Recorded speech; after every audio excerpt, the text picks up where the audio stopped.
దేవుని పరిశుద్ధ నామమునకు ఘనత మహిమ ప్రభావములు కలుగునుగాక. హల్లెలూయా. ఈ అనుదిన బైబుల్ ధ్యానములకు మీ అందరినీ మన రక్షకుడు ప్రభు అయిన యేసు క్రీస్తుల వారి పరిశుద్ధ నామములో ప్రేమతో ఆహ్వానిస్తున్నాను. ప్రియులారా,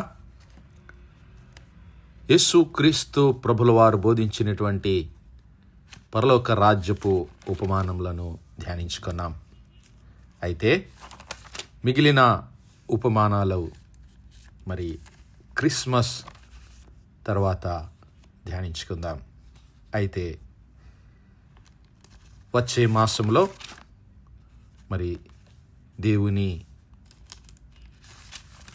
కృపను బట్టి మనమందరము క్రిస్మస్ మాసంలోనికి ఆనందంతో సంతోషంతో ప్రవేశించబోతూ ఉన్నాం. అయితే మరి ఆ క్రిస్మస్కు ముందు,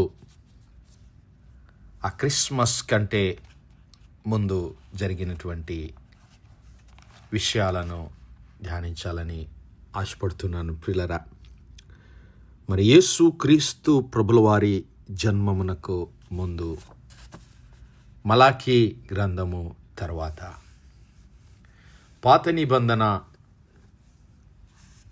గ్రంథము చివరి అధ్యాయము ప్రవక్త అయినటువంటి మలాకీ గ్రంథము నుంచి మరి మత్తయి సువార్త మొదటి అధ్యాయమునకు మధ్య ఉన్నటువంటి దరిదాపు 400 సంవత్సరాల కాలము, ఇంటర్ టెస్టమెంటల్ పీరియడ్.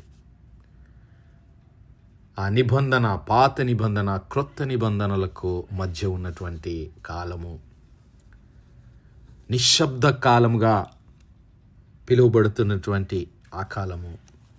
ఆ దరిదాపు ఆ 400 సంవత్సరాలలో ఏం జరిగింది? ఆ 400 సంవత్సరాలను గురించి దేవుడు ప్రవక్త అయినటువంటి దానియేలు ద్వారా మనకు తెలియజేశాడు. అయితే ఆ జరిగినటువంటి సంఘటనలలో మరి దేవుని పరిశుద్ధాత్మ సహాయం ద్వారా ధ్యానించుకోవడానికి ఆశపడుతూ ఉన్నాను. ఈ 2-3 వారాలు మరి before the advent season begins, Christmas మాసము, క్రీస్తు ప్రభుల వారి జన్మదిన వేడుకలు మనము జరుపుకొనబోయే ముందు మరి ఆ మధ్య జరిగినటువంటి సంఘటనలు ధ్యానించుకుందాం. అయితే దేవుడు ఈ 400 సంవత్సరాలు నిశ్శబ్దంగా ఉన్నాడా అంటే, ప్రియులారా, దేవుడు నిశ్శబ్దంగా అయితే లేడు. దేవుడు తన కార్యాన్ని జరిగిస్తూ ఉన్నాడు.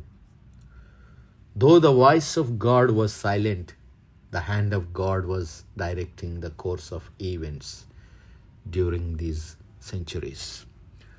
దేవుని ప్రవక్తల ద్వారా దేవుని స్వరాన్ని వారు వినలేదు, కానీ దేవుడు తన చిత్త ప్రకారము, తన శక్తి చొప్పున, తన బలము చొప్పున తన ప్రణాళికలన్నిటినీ నిశ్శబ్దంగా నెరవేరుస్తూ ఉన్నాడు. యెషయా గ్రంథం 46వ అధ్యాయాన్ని చూద్దాం ప్రియులారా. యెషయా గ్రంథం 46వ అధ్యాయము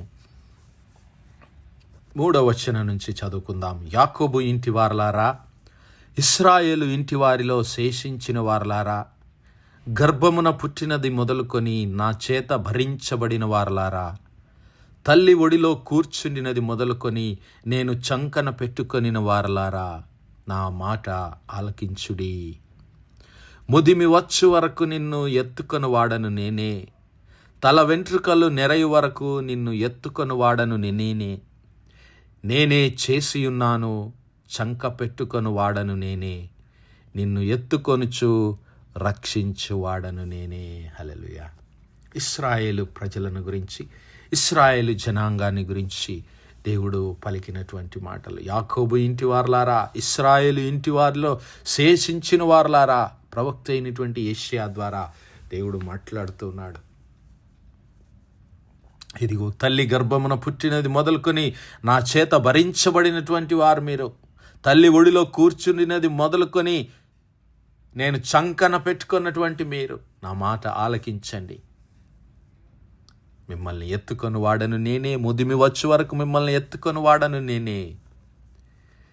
మరి నేను మిమ్మల్ని చేసిన వాడను, నేను మీ కొరకు ఒక ప్రణాళికను కలిగి ఉన్నానన్నాడు ఆయన. ఎందుకొరకు ఆయన మనలను సృజించాడంటే, ఇదిగో ఆయన మహిమార్థమై మనలను ఆయన సృజించాడు. హల్లెలూయా. ఆయన మహిమార్థమై ఆయన మనలను సృజించాడు.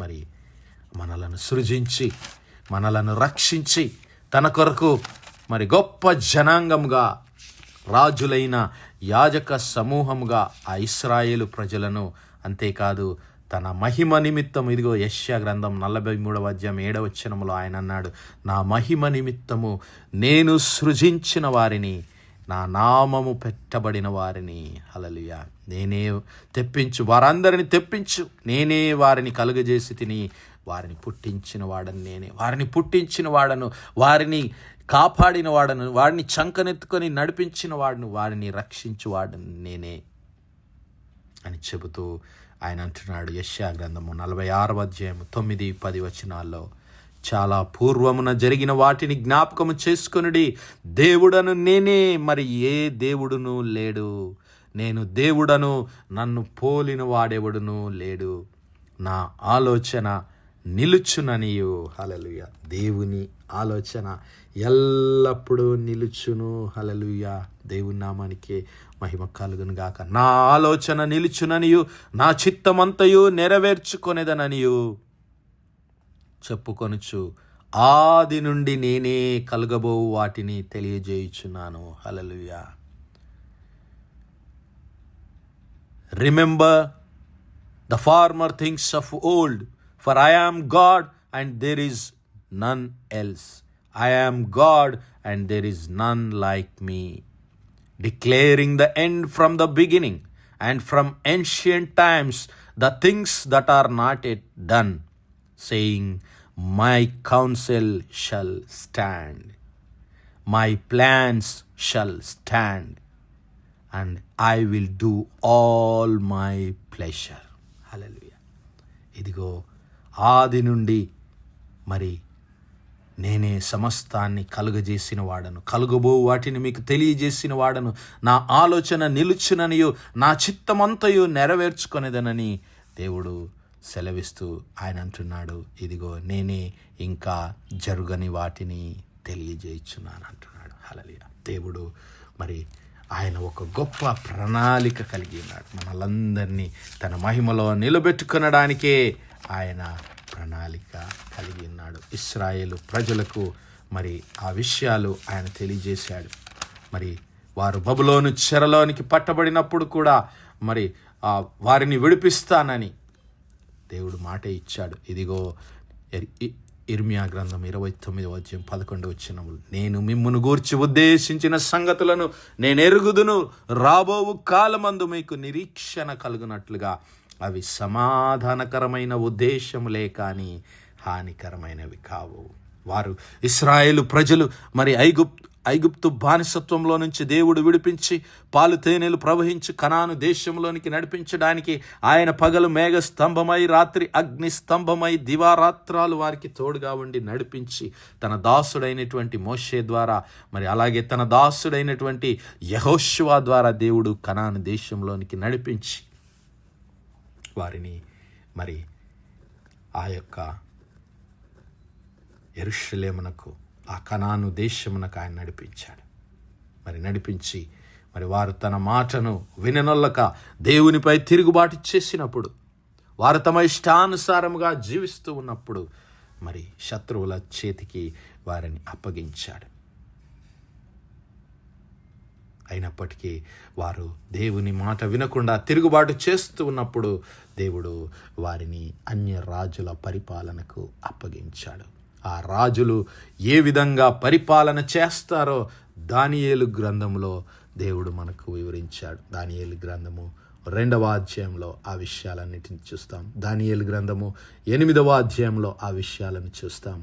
దానియేలు గ్రంథము 11వ అధ్యాయంలో మనం ఈ విషయాలను చూస్తాం. ఆ 400 సంవత్సరాలు జరగబోయే సంఘటనలన్నిటినీ దేవుడు ప్రవక్త అయినటువంటి దానియేలు ద్వారా అక్కడ మనకు వివరంగా తెలియచేశాడు. అవన్నీ దేవుని చిత్తము చొప్పున, దేవుని ప్రణాళిక చొప్పున మరి దేవుడు జరిగించాడు. హల్లెలూయా. కాబట్టి నా సహోదరుడా, నా సహోదరి, ఈరోజు నీ జీవితంలో దేవుడు మాట్లాడటం లేదు, ఎందుకు దేవుడు మౌనంగా ఉన్నాడని నీవు అనుకుంటున్నావేమో. మన జీవితంలో దేవుడు మరి ఆ గొప్ప కార్యాన్ని, రక్షణ కార్యాన్ని ఆరంభించిన దేవుడు తన చిత్తము నెరవేర్చే వరకు ఆయన మనలను నడిపించగల సమర్థుడై ఉంటూ ఉన్నాడు. హల్లెలూయా. మరి భక్తుడైన పౌలు ఫిలిప్పీలకు రాసినటువంటి మొదటి పత్రిక మొదటి అధ్యాయం 6వ వచనంలో మనం ఆ వచనాన్ని చూడగలుగుతాం. అలాగే సామెతల గ్రంథం 19వ అధ్యాయం ఒకసారి చూద్దాం. సామెతల గ్రంథం 19వ అధ్యాయం 21వ వచనంలో, ఇదిగో నరుని హృదయంలో ఆలోచనలు అనేకములుగా పుట్టును, యెహోవా యొక్క తీర్మానమే స్థిరము. హల్లెలూయా. రాజుల హృదయాలు, నరుల హృదయాల్లో ఎన్ని ఆలోచనలు పుట్టినా, నీ హృదయంలో నువ్వెన్ని ప్రణాళికలు వేసుకున్నా, దేవుని చిత్తము, దేవుని యొక్క తీర్మానమే స్థిరము. There are many devices in man's heart. There are many plans in a man's heart.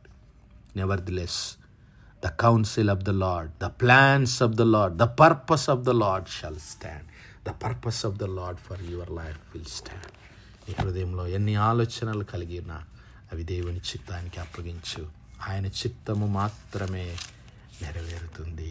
హల్లెలూయా. ఆయన నీ కొరకు ఒక గొప్ప ప్రణాళిక కలిగి ఉన్నాడు. ఇశ్రాయేలు ప్రజల కొరకు మరి దేవుడు ఎలాగైతే ప్రణాళిక కలిగి ఉన్నాడో, మనందరి కొరకు ఆయన ఒక గొప్ప ప్రణాళిక కలిగి ఉన్నాడు. ప్రియులారా, మనలో ఈ సత్క్రియను ఆరంభించినటువంటి దేవుడు, మనలో ఈ సత్క్రియను, the God which has begun a good work in you will perform it until the day of Jesus Christ. Hallelujah.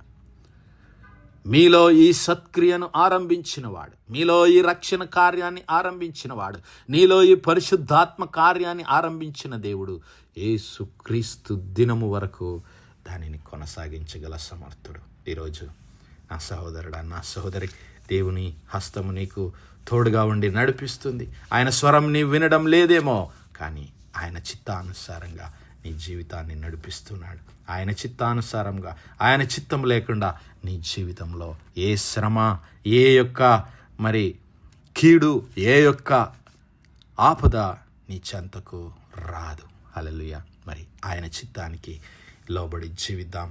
ఆయన ప్రియ కుమారుడైనటువంటి యేసు క్రీస్తు ప్రభుల వారి హస్తముల క్రిందికి, బలమైన హస్తముల క్రిందికి, ఆయన అధికారంకి మన జీవితాలను సమర్పించుకుందాం. ఆయన తన చిత్త ప్రకారం మనల్ని దీవించి ఆశీర్వదించి నడిపించునుగాక.